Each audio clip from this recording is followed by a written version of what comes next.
Ya, hermanos, entonces vamos a comenzar con el segundo estudio del primer capítulo de Primera de Pedro. En esta ocasión nosotros vamos a estudiar del versículo 3 al versículo 12. Y le puse como título a este estudio La esperanza en medio del sufrimiento. Primero vamos a repasar un minuto lo que vimos la semana pasada. Recordemos a quién le escribía la carta a Pedro. ¿Ya? Pedro le estaba escribiendo a los expatriados, que eran todos esos judíos y gentiles que habían aceptado a Jesús, pero que habían sido dispersados por toda la región de Asia Menor de Roma. Recordemos también que nosotros, todos nosotros los que estamos acá, somos parte de estos expatriados, ya que nuestra ciudadanía no está acá en este mundo, sino que está acá en los cielos, está arriba en los cielos. Como Jesús lo dijo también, que nosotros no éramos del mundo, o sea, estamos en el mundo, pero no somos del mundo.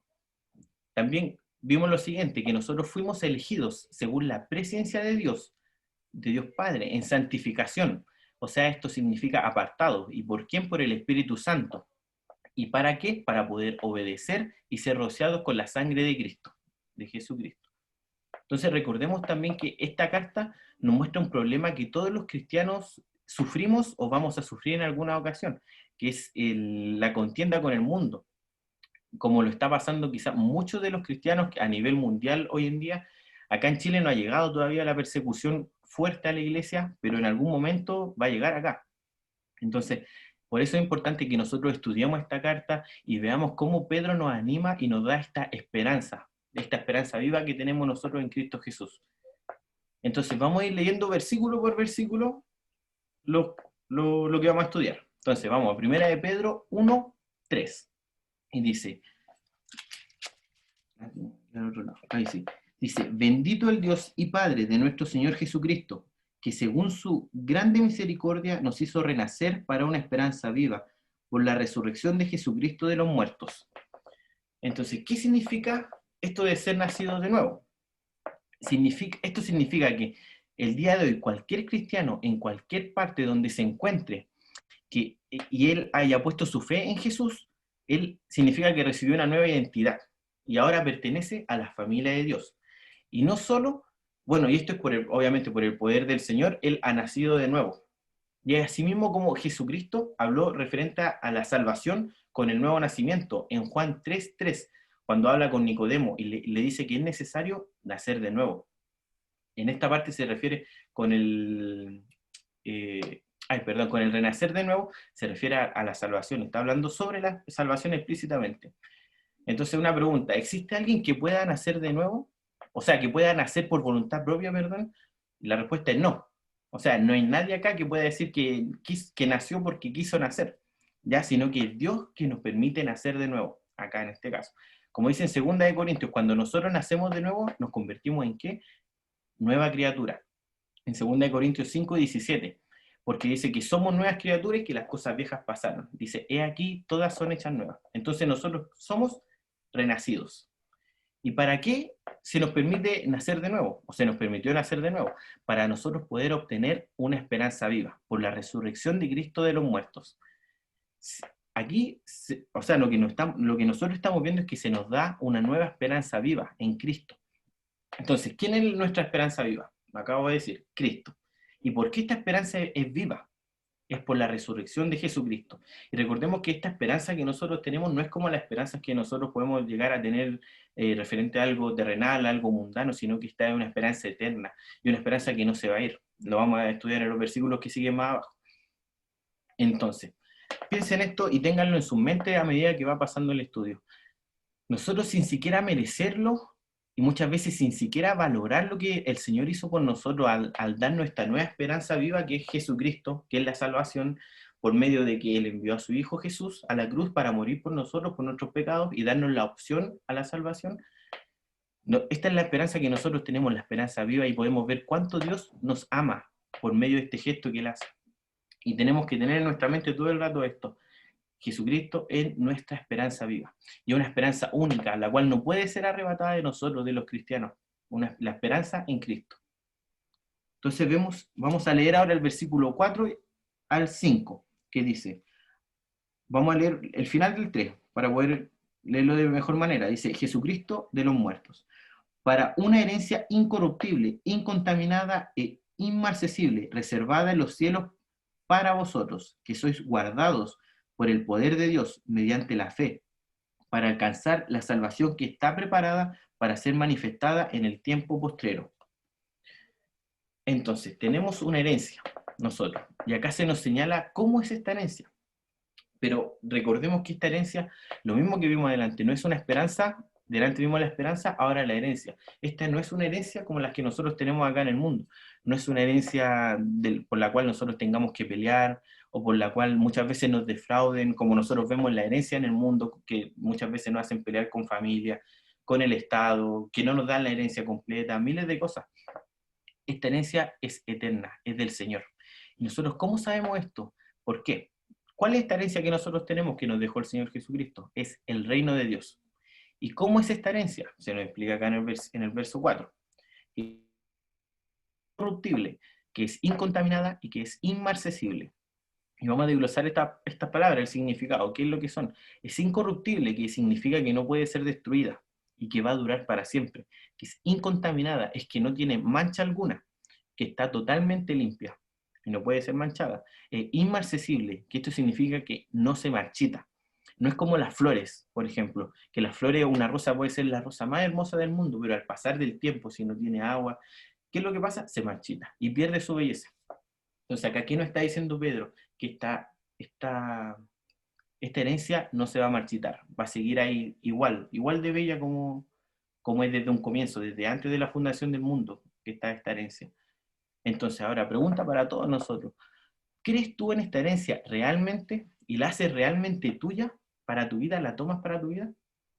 Eso es lo que debemos pensar nosotros y evaluar en nuestra vida día a día. Si realmente nosotros creemos y confiamos en esta herencia que tenemos, que nos ha dado el Señor. Y en el verso 5 nos dice, guardados por el poder de Dios. Entonces, ¿quién te cuida? ¿Quién ve tus necesidades? Lo hace Dios. Dios te cuida, Dios ve tus necesidades. ¿Con qué? Con su poder. Su poder siempre es la manera que Él tiene para poder guardarnos, siempre. Y la palabra guardados, acá en el original, hace referencia a que somos guardados como con un poder militar, con presencia militar. Entonces, aquí no, el Señor nos demuestra que nosotros somos algo valioso para Él. ¿Ya? Esto obviamente es de manera metafórica que no guarda con milicia, pero muestra el valor que nosotros tenemos para el Señor Jesucristo. Entonces yo tengo la convicción, pregunta, ¿tengo la convicción que el Señor me está guardando con su poder? ¿Quieres tú alcanzar la salvación de la que Pedro nos está hablando? Que es lo que vamos a comenzar ahora a hablar. Así que vamos a seguir leyendo para poder comprender un poco más esto a lo que Pedro se quería referir. Mira, con lo que nosotros leímos acá al final, cuando dice, para alcanzar la salvación que está preparada para ser manifestada en tiempos postreros, nos podríamos llegar a hacer una pregunta y decir, ¿Dios acaso está preparando esta salvación? ¿No se supone que yo soy salvo al momento de creer en Jesús, de confesarlo y creer en Jesús? Y la respuesta es sí, yo soy salvo al momento de creer y confesar a Jesús. Pero esta salvación, podríamos decir que yo fui salvo, estoy siendo salvo en este momento y seré salvo a futuro. ¿Y por qué? No significa que este es como un proceso, no, sino que son maneras diferentes de poder experimentar la salvación. ¿Por qué? Porque fui salvo de la paga del pecado, que era la muerte, ¿ya? Al momento de creer en Jesús. Estoy siendo salvo en este momento del poder del pecado que antes me dominaba. ¿Por qué? Porque antes éramos tentados y atraídos constantemente y nosotros nos dejábamos atraer la verdad constantemente por el pecado y actuábamos en base al pecado antes de conocer y creer en Jesucristo. Y lo siguiente, lo último, que es lo que está hablando acá Pedro, es que yo voy a ser salvo a futuro. ¿Y de qué voy a ser salvo? De la presencia del pecado. ¿Por qué? Porque después el Señor nos va a dar un cuerpo glorificado. Y ahí no va a haber pecado, no existe pecado. En este cuerpo, en este momento o estado glorificado que nos tiene el Señor, ahí ya no habrá pecado. No vamos ni siquiera a sentir la tentación por el pecado. Entonces, continuamos con el versículo 6, que dice, en tiempos postreros, terminando con el 5, en lo cual os alegráis, aunque ahora por un poco de tiempo, si es necesario, tengáis que ser afligidos en diversas pruebas. Esto es súper importante porque vamos a ver que las pruebas y las aflicciones son muy necesarias en la vida de un cristiano. Y como nosotros aprendimos la semana pasada, lo que vimos en el estudio de la semana pasada, este es un tema central en esta carta de Pedro, de las pruebas y las aflicciones. Y la esperanza viva también que tenemos nosotros para poder ir pasando por ella. Y esto se va a ir repitiendo capítulo a capítulo, versículo a versículo en ocasiones. Pedro siempre nos enseña que van a haber pruebas, muchas pruebas, pero tenemos una esperanza viva para poder enfrentar estas pruebas. Entonces, el principio del versículo nos dice que en cuál vosotros os alegráis. ¿En qué debemos alegrarnos entonces nosotros? En la salvación, que está preparada para nosotros. Nosotros debemos alegrarnos con esto. ¿Por qué? Porque va a llegar el tiempo en donde ya nosotros no vamos a estar batallando con este cuerpo como que tira día a día el pecado. No vamos a estar batallando con estas concupiscencias, con estas ganas de hacer el mal, la verdad que es lo que por hombre está en nosotros mismos, el hacer estas cosas, el ser tentado por estas cosas. Por eso debemos estar alegres, porque va a llegar el momento en donde ya no vamos a sentir esas cosas y vamos a estar con el Señor arriba en los cielos. Entonces, muchas veces también nosotros, como viendo esta palabra alegrado, nos alegramos en cosas que de repente no tienen sentido. No estoy diciendo que uno no se pueda alegrar por las cosas que nos suceden muchas veces. Sí, sí podemos, obviamente, porque es bueno, pero debemos enfocarnos que por algo acá Pedro nos está diciendo eso, que nos alegremos. ¿Que nos alegremos en qué? En nuestra salvación. ¿Por qué? Porque es muy importante alegrarnos y centrarnos en esta salvación. Y ahora lo que vemos siguiendo el versículo para abajo dice, aunque ahora por poco tiempo, si es necesario, tengamos que ser afligidos. O sea, nosotros nos vamos a gozar en nuestra salvación futura, pero todavía sabiendo que nosotros todavía estamos en este mundo. Y todavía no va a llegar el momento en que vamos a estar en el cielo, sino que vamos a seguir siendo afligidos por diversas pruebas. Recordar también que la Biblia nos presenta en muchas ocasiones las pruebas. ¿Y por qué? ¿Por qué? Por lo que decía adelante, que son muy importantes. Porque esto podríamos decir, como dice un pastor, que esto es como un pack que viene con el seguir a Jesús. O sea, nosotros vamos a seguir a Jesús y van a venir las pruebas siempre. Y el mismo Jesús nos dice en Juan 16:33, nos dice, en el mundo vamos a tener aflicciones, pero confiad, porque yo he vencido al mundo. O sea, es necesario, las pruebas siempre son necesarias y son inevitables, la verdad, sufrir aflicción en este mundo. ¿Y por qué? Porque como dijimos la semana pasada también, y lo vamos a ver de nuevo acá, que las pruebas son como una estampa de que nosotros somos cristianos. Una frase que dijo un pastor también, que las pruebas son la prueba de que nosotros somos cristianos, porque es la manera en la que nosotros vivimos, en la que vamos avanzando en esta vida, para poder acercarnos más a Jesús, cómo nos vamos perfeccionando. Entonces, nosotros pecamos y otros pecan contra nosotros, ¿cierto? Y nosotros sabemos todos que tenemos un enemigo en este mundo que siempre anda como león rugiente buscando a quien devorar. Y este enemigo muchas veces nos tienta con cosas. Y lamentablemente en algunas ocasiones nosotros como humanos, como personas y como hombres, nosotros caemos en estas tentaciones. Y debemos estar muy cuidadosos de todas estas tentaciones porque muchas veces somos tentados en cosas mínimas, en cosas pequeñas que como hombres nos llaman la atención. Y si nosotros picamos ahí, lamentablemente ese pecado va a ir creciendo, creciendo, creciendo, creciendo, y después este pecado puede llegar a destruir nuestras vidas, si es que nosotros no lo paramos y no nos rendimos a los pies del Señor. Así que importante poner ojo en eso, hincapié en eso. Pero bueno, sigamos. Entonces, nosotros tenemos que sufrir, ¿ya? Sufrir las pruebas, sufrir por todas estas pruebas, pero sabiendo que estas pruebas tienen un buen propósito. Porque muchas veces el Señor nos llama a sufrir, pero ¿para qué? Para su gloria, para un bien redentor, o sea, para nosotros ser perfeccionados, como dijimos delante. Porque recordemos que mediante todas estas pruebas, nosotros somos tratados en cosas que difícilmente podríamos ser tratados en otras ocasiones, o con simples palabras, o no simples palabras, pero con palabras nomás. Sino que las pruebas nos van a hacer cambiar. Entonces, recordemos que siempre el sufrimiento va a ser parte de nuestras vidas, porque es la manera que tenemos nosotros para poder aprender. Y ahora una pregunta a todos. No lo puedo ver a todos acá, pero ¿han tenido pruebas quizás hoy, quizás esta semana, quizás este mes? Probablemente todos hayan tenido alguna prueba o hayan sufrido, tenido alguna aflicción por algo.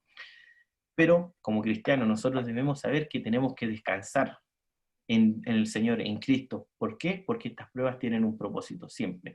Pero también, importante saber esto, que las pruebas son diferentes a los problemas que nosotros podemos llegar a tener, porque muchas veces también tenemos problemas que son a causa de nuestro pecado, que son consecuencia de cosas que nosotros hicimos, y no son pruebas. Tenemos que saber separar también ambas cosas, ¿vale? Entonces, hasta el momento que hemos visto que nosotros somos elegidos, que nosotros somos herederos, que nosotros somos guardados, y también que vamos a ser probados. Y aquí también nos dice en el versículo 6, que ¿cuánto tiempo van a durar estas aflicciones en el mundo? Dice, por poco tiempo. O sea, por más que tú estés pasando los problemas más heavy de tu vida, tienes que saber que estas pruebas están limitadas por un tiempo. O sea, estas pruebas no son eternas y van a acabar en algún momento. Como nos dice, por ejemplo, en 2 Corintios 4, 17, que dice que nosotros vamos a pasar por una leve tribulación momentánea. Obviamente quizás para nosotros es una eternidad, quizás pasar por estas pruebas o aflicciones, pero aquí nos dice leve tribulación momentánea. Y algo que me encantó también que dice un pastor, que dice, referente a las pruebas, que dice, aunque Dios nos permita entrar al horno, Él siempre está pendiente de sacarnos en el tiempo perfecto. Él no va a permitir que nos quememos. Siempre nos sacará en el tiempo preciso para poder ser útil en el ministerio. Eso me encantó porque de verdad el Señor nos da y nos prueba nuestra fe, como vamos a ver más abajo, pero para poder nosotros ser útil en el ministerio, para poder ser más como Él. ¿Y qué más nos dice acá? Nos dice, si es que es necesario, o sea, si es necesario, vamos a pasar por las pruebas.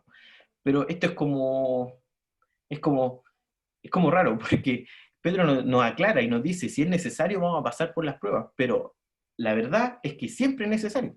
Y se nos muestra aquí en la palabra que siempre es necesario que pasemos por pruebas, porque Dios sabe cuando nosotros necesitamos ser pasados por diversas pruebas y aflicciones. Dios lo sabe. Y nosotros podemos ver acá un ejemplo claro, que yo creo que la gran mayoría de ustedes, si es que no todos, conocen el libro de Job, conocen la vida de Job, lo que le pasó a Job. Y nosotros podemos ver a Job que quizá era como un súper buen hijo de Dios. Era un hombre justo, un hombre piadoso, un hombre temeroso de Dios, un hombre que vemos que ofrecía sacrificio todas las mañanas por si quizás, tal vez, sus hijos habían cometido algún pecado. O sea, a nuestros ojos era un hombre, o sea, un hombre que era como un súper hijo de Dios, como lo dije delante. O sea, era una persona íntegra, esa era la palabra que quería encontrar, una persona íntegra a los ojos de cualquier persona. Y obviamente quizás pensamos entonces, ¿por qué Job tuvo que ser probado? Porque nosotros cuando comenzamos a leer el libro de Job, nosotros nos damos cuenta que, y vemos que Job era una persona íntegra, una persona que obviamente podemos ver a simple vista que conocía a Dios, que sabía las cosas que él tenía que hacer. Pero, ¿para qué Job debía ser probado? Nosotros vemos también, sabía que Job debía ser probado. ¿Y cómo podemos darnos cuenta de esto?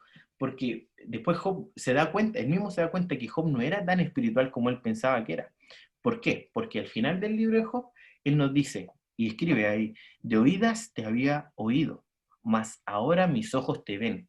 O sea, él está diciendo algo así como, yo creía que creía, más ahora sí creo, ahora creo de verdad.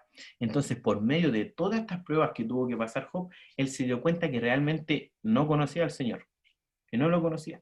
Y así como quizás muchas veces nosotros deberíamos sentirnos y aprender y pasar por las pruebas para ver nuestra fe y para poder aprender que de verdad quizás no somos como nosotros creemos ser. Entonces nosotros podemos ver acá el propósito de Dios al hacer pasar por todo esto a Job. Y nos podemos dar cuenta de que de verdad son muy necesarias estas pruebas. ¿Y cuál es el propósito de estas pruebas que nos tiene también para nosotros el Señor? Vamos a verlo en el versículo 7, que dice, afligidos por diversas pruebas, de nuevo tomando el 6, para que sometida a prueba vuestra fe, mucho más preciosa que el oro, el cual, aunque perecedero, se prueba con fuego, sea hallada en alabanza, gloria y honra cuando sea manifestado Jesucristo. Ok, entonces, hay diversas pruebas, ¿cierto? Nos dice acá que hay muchas pruebas, muchos tipos diferentes de pruebas, pero también, como dijimos delante, por medio de nuestra esperanza viva, nosotros tenemos la multiforme gracia de Dios para cada una de estas pruebas. O sea, el Señor nunca nos va a dejar solos en las pruebas. O sea, eso tenemos que tenerlo claro, siempre, siempre, siempre, siempre. Entonces las pruebas tienen un propósito y Dios nos revela el propósito aquí en este momento, porque cuando dice ¿para qué? Recordemos que este para qué siempre nos va a dar una explicación de, o la razón de algo, de lo que se va a decir ahora. Entonces dice, ¿para qué? Sometida a prueba vuestra fe. O sea, ¿qué es lo que Dios pone a prueba en estas pruebas? En estas aflicciones. Pone a prueba nuestra fe. La idea acá de esta prueba es como la de un examen, ¿ya? Es un examen, obviamente, que no podemos reprobar porque el Señor espera todo el tiempo posible para que nosotros aprobemos este examen. Pero es como un examen, es para saber qué tipo de fe nosotros tenemos. Porque, o sea, esto no es, por ejemplo, para mostrarle a Dios qué fe tengo, obviamente, porque el Señor conoce, sino que Dios lo hace, ¿por qué? Para mostrarnos a nosotros qué fe tengo, ¿ya? Porque nosotros sabemos que hay diferentes tipos de fe. Tenemos una fe, la fe perfecta, la fe genuina, la fe muerta.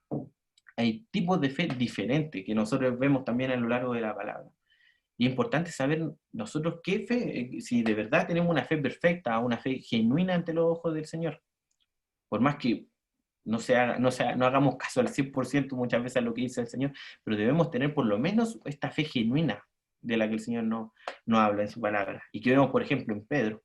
En Pedro, como lo dijimos la semana pasada, en Pedro cuando él estaba en, en la barca y él iba a pescar y él quería hacerlo como él quería, pero al final igual hizo caso a lo que el Señor le estaba diciendo cuando le dijo que arrojara la red.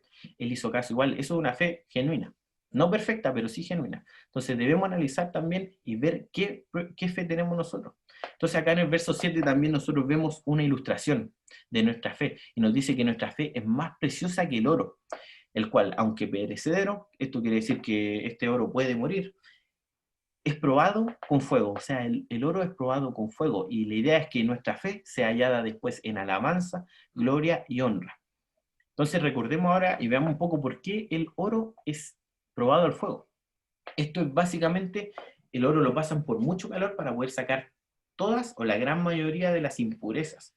Entonces la idea de esta prueba que le hacen de calor es dejarlo lo más puro posible. Y el oro, nosotros vemos acá que es valioso, ¿cierto? A cualquiera de nosotros nos gustaría que viniera alguien y nos regalara un lingote de oro, ¿cierto? Me imagino que a todos. Y si no, bueno, gloria a Dios, pero me imagino que a todos les encantaría que le regalaran un lingote de oro. Pero nosotros debemos saber acá y saber y tener la convicción de que a nosotros se nos ha regalado algo que es mucho más valioso que este oro, que es la fe. Y él, ¿por qué también lo compara acá? Le hace un contraste, una ilustración con esto, que dice la Biblia nos dice que nuestra fe es más valiosa que el oro, que la palabra de Dios también es más preciosa que el oro. Lo podemos ver en Salmo 119, 72, en Proverbio 8:10 y en Proverbio 16:16. O sea, la fe es el regalo más valioso que nosotros hemos recibido. Y nosotros debemos tomarlo como tal y no dejarlo así como sin darle la importancia que merece esto. Entonces, ¿y por qué también? Referente a lo que estábamos hablando también de la salvación, que nos dice en Efesios 2, por gracia sois salvos, ¿por medio de qué? De la fe, que es lo que venimos hablando ahora también. Y esto no es de ustedes, pues es don de Dios. Entonces, lo que les dije delante, las pruebas que el Señor nos pone, son una manera que Dios tiene como para certificarnos, para poner una estampa. Eres cristiano. O sea, y les vuelvo a repetir lo que escuché del pastor Luis Sánchez, que dice, las pruebas son la prueba de que nosotros somos cristianos. Es básicamente eso. Siendo cristianos siempre vas a pasar por pruebas. Siempre, siempre, siempre, siempre. Y vemos también acá, en el versículo 8, para continuar, dice, ¿a quién amáis? A Jesucristo. ¿A quién amáis sin haberle visto? En quien, creyendo, aunque ahora no lo veáis, os alegráis con gozo inefable y glorioso. Entonces, ¿a quién amamos sin haberlo visto? Lo que salía en el versículo de arriba, a Jesucristo. Nosotros muchas veces como hombres, en nuestra carne, cuando tenemos problemas y vemos que las cosas no van bien, empezamos a buscar cosas que nosotros podemos palpar, cosas que nosotros podemos ver, y es algo que está intrínseco también en nosotros, en las personas, y normalmente estas cosas que podemos palpar, estas cosas que nosotros podemos ver, son las cosas del mundo. Pero sabemos que nosotros como cristianos, lo primero que debemos hacer siempre es ir a las cosas del Señor. Siempre, siempre, siempre, siempre. Aunque lo más normal sea que nosotros busquemos las cosas que están en el mundo, las cosas temporales, pero nosotros debemos ir en busca de lo eterno siempre, aunque nosotros no lo veamos. Entonces, importante saber esto, para nosotros tener gozo en medio de las pruebas tenemos que creer. Y no solo decirlo de esta manera, sino que no solo decir creer en Jesús, sino que debo creer a Jesús, no solo creer en Dios, sino creerle a Dios de verdad. Debemos saber eso y tenerlo en nuestra mente, porque una palabra puede cambiar mucho el sentido de esta frase. Entonces, te pregunto a ti ahora, la misma pregunta que me hice yo. ¿Crees tú lo que Dios te ha dicho acá, en la palabra? No solamente acá en Primera de Pedro, sino que en todo lo que venimos estudiando a lo largo de este año y en nuestra vida. ¿Crees tú en lo que Dios te ha dicho? Si tu respuesta en tu corazón quizás es no, o es a veces, debo decirte que es por eso que muchas veces no puedes tener gozo. ¿Por qué? Porque el amor de Dios y la fe en las palabras de Jesucristo es lo que nos permite a nosotros tener este gozo inefable, este gozo glorioso que sale acá escrito en la palabra. Inefable es un gozo inexpresable que nosotros sentimos por el Señor. Entonces, ahora veamos y pensemos de nuevo, ¿cuántas veces nosotros hemos estado pasándola mal? Teniendo problemas quizás en nuestras casas, en nuestro matrimonio, en nuestro trabajo, con nuestros hijos. ¿Cuántas veces la hemos pasado mal? Yo no tengo hijos, pero hablando para todos. O sea, viene mi hija en camino. Pero ¿cuántas veces la hemos estado pasando mal en el trabajo, en la casa, en todo eso?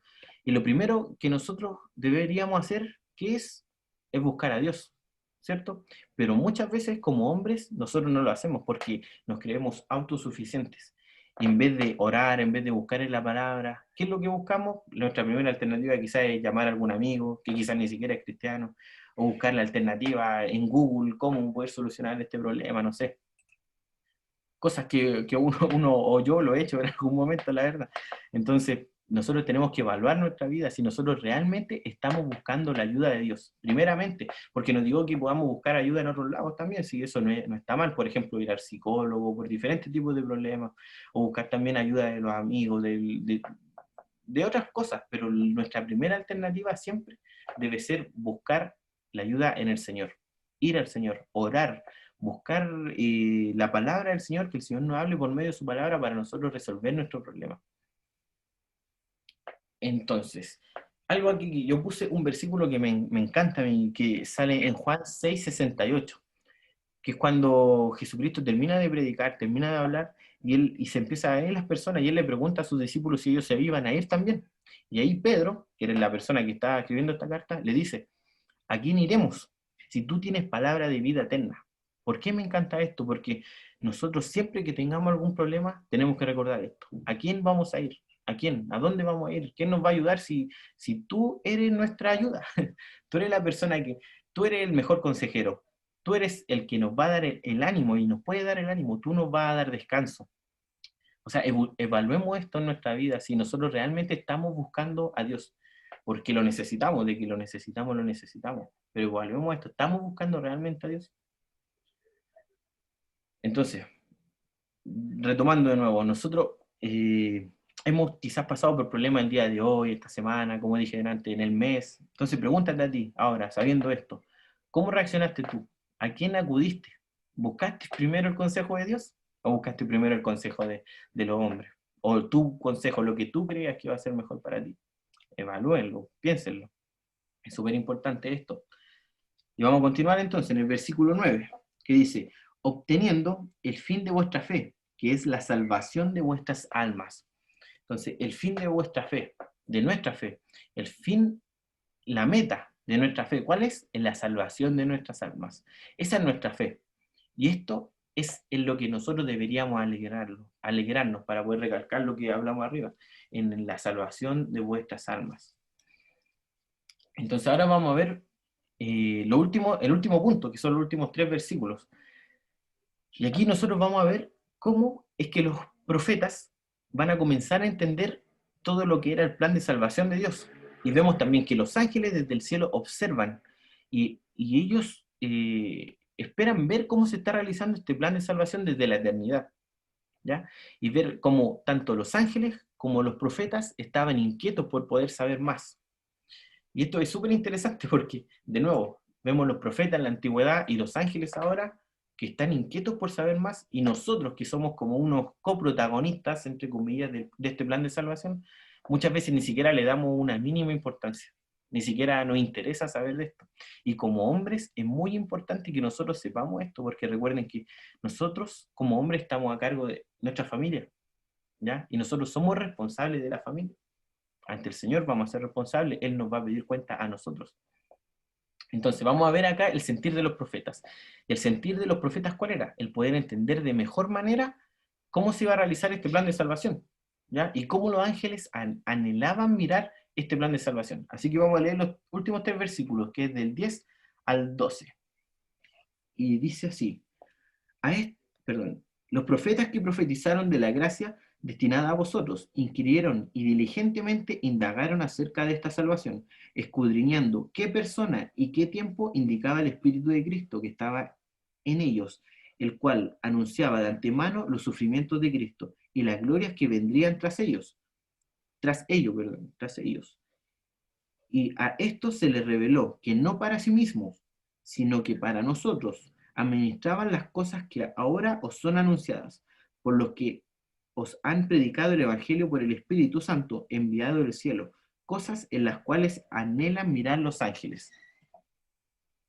O sea, está igual como clarito acá, es como difícil igual de glosar igual más cosas, pero vamos a ver qué profetizaban los profetas. Ellos profetizaban de la gracia que era destinada a nosotros. O sea, ellos sabían que iba a llegar el momento donde iba a haber un nuevo pacto, ¿ya? Eso podemos ver, que ellos sabían el momento donde iba a haber un nuevo pacto, ¿ya? Un nuevo pacto de gracia, que ya no iba a ser como en el Antiguo Testamento, que ya no iba a depender de la obra de Dios, o sea, perdón, para nosotros iba a depender de la obra de Dios a favor de los hombres, ¿ya? Y no del hombre que para poder estar a favor de Dios hacía todas estas cosas como los ritos, como las ceremonias, y tenía que cumplir la ley básicamente para poder obtener el favor de Dios.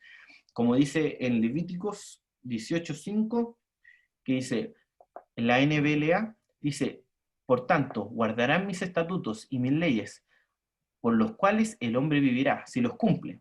Yo soy el Señor. O sea, ellos tenían que seguir ritos, tenían que seguir ceremonias, tenían que seguir la ley para poder vivir, para poder estar bien a favor de Dios.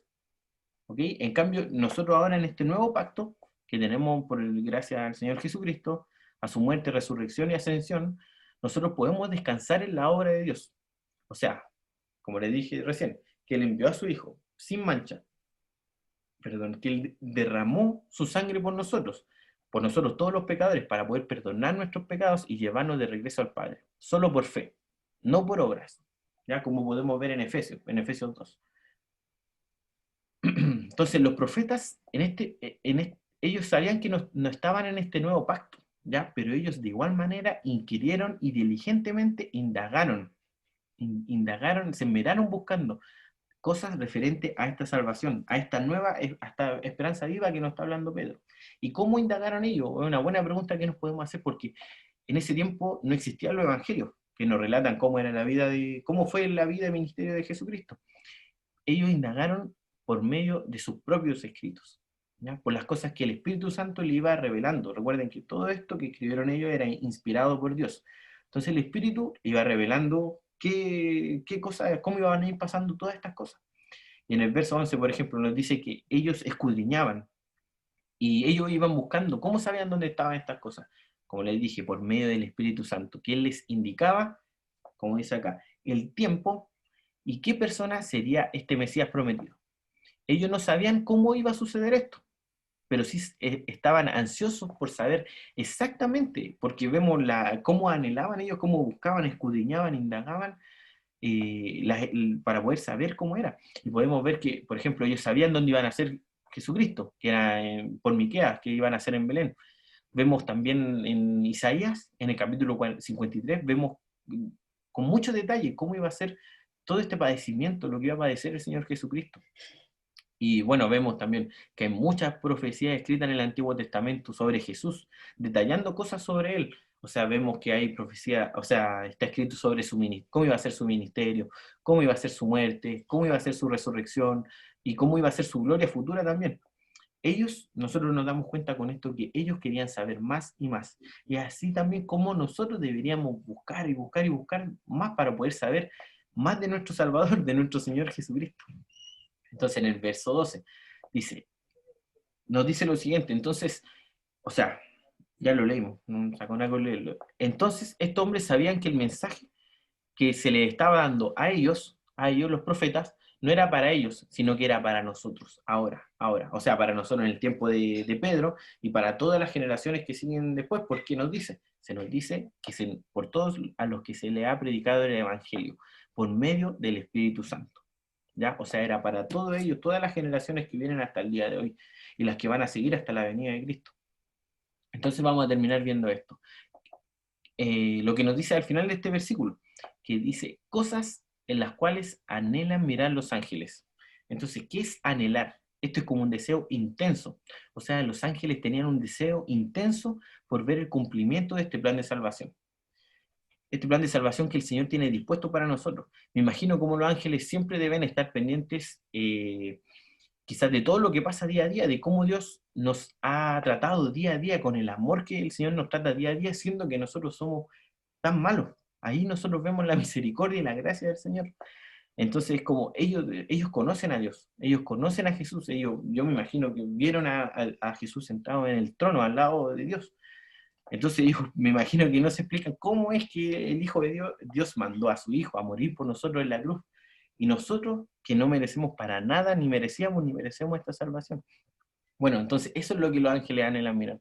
Perdón si me enredo un poco con esto, pero que es un poco difícil de explicar. Entonces, nosotros somos parte de esta salvación, de este plan de salvación. Entonces pensemos esto de nuevo y evaluémoslo en nuestra mente, en nuestra cabeza, en nuestra casa. Cuando estemos solos también en la intimidad, veamos esto que miren, estamos aprendiendo acá que los profetas, ellos buscaron e indagaron para poder saber al respecto de esto. Buscaron e indagaron. Vemos que los ángeles anhelan mirar desde el cielo, desde arriba, anhelan mirar todo esto que está pasando con nosotros. Y como les dije también en un principio, nosotros muchas veces ni siquiera pensamos en esto, ni siquiera le prestamos atención, la atención que merece esto, que es algo súper importante, siendo nosotros también unos coprotagonistas de todo este plan de salvación. Así que pensemos esto, evaluémoslo. ¿Cómo es que nosotros estamos viviendo?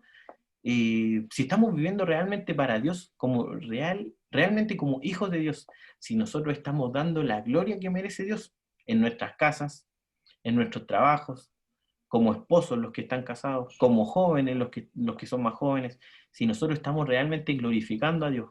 ¿Por qué? ¿Por qué es tan importante esto? Porque recordemos que nuestro propósito como hombres cristianos, es dar la gloria a Dios en todo, en todas las cosas. Y como hablamos también en el estudio pasado, en un comienzo, nosotros somos representantes de Dios, entonces debemos darle la gloria a Dios en todas las cosas que nosotros hacemos.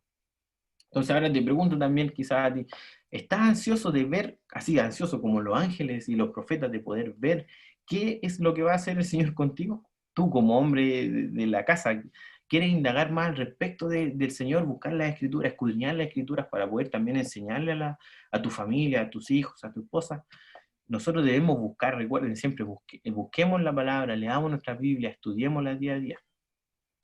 Y para terminar como conclusión, básicamente saber nosotros que tenemos una esperanza viva, que es Cristo Jesús, y que aún en medio de las pruebas, porque nosotros sabemos, o sea, aún en medio de las pruebas que son momentáneas, sabemos que las pruebas son momentáneas, que las pruebas son necesarias, que las pruebas son dolorosas, que las pruebas son diversas, y que cada prueba que nosotros vamos a pasar tiene un propósito. Y este propósito es poder certificar mi fe, poder probar mi fe. ¿Para qué? Para que, como dice en el versículo 7, para que nuestra fe pueda ser hallada en alabanza, en gloria y honra. Y esta es la esperanza viva que a nosotros nos debería llenar de un gozo inexplicable, de un gozo inefable y glorioso. ¿Por qué? Porque nosotros amamos a Jesucristo como cristianos, confiamos en Jesús y nosotros día a día podemos agradecer por esta salvación que Él nos vino a dar. Así que por eso nosotros estamos seguros de que Él va a completar, no va a poder, Él va a completar la obra que Él tiene preparada desde la antigüedad, desde los primeros días, desde la fundación del mundo, hasta el día de su venida, que espero que sea pronto. Así que ese es el estudio, hermanos, y vamos a orar para poder concluir. Y ahí Tatán, uy, y ahí Tatán tiene la voz. Así que terminemos orando, inclinemos nuestros rostros.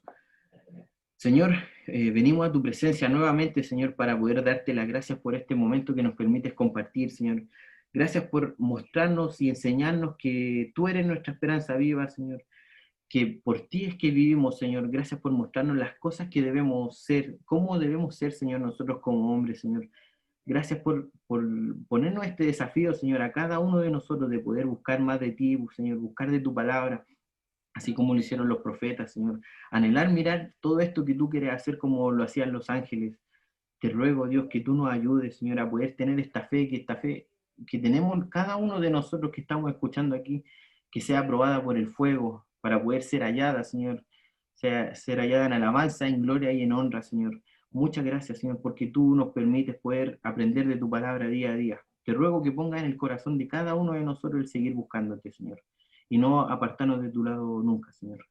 Gracias, Señor, por este momento que me permites compartir tu palabra, Señor. Gracias por esto, honor, Señor. En el nombre de Cristo Jesús. Amén.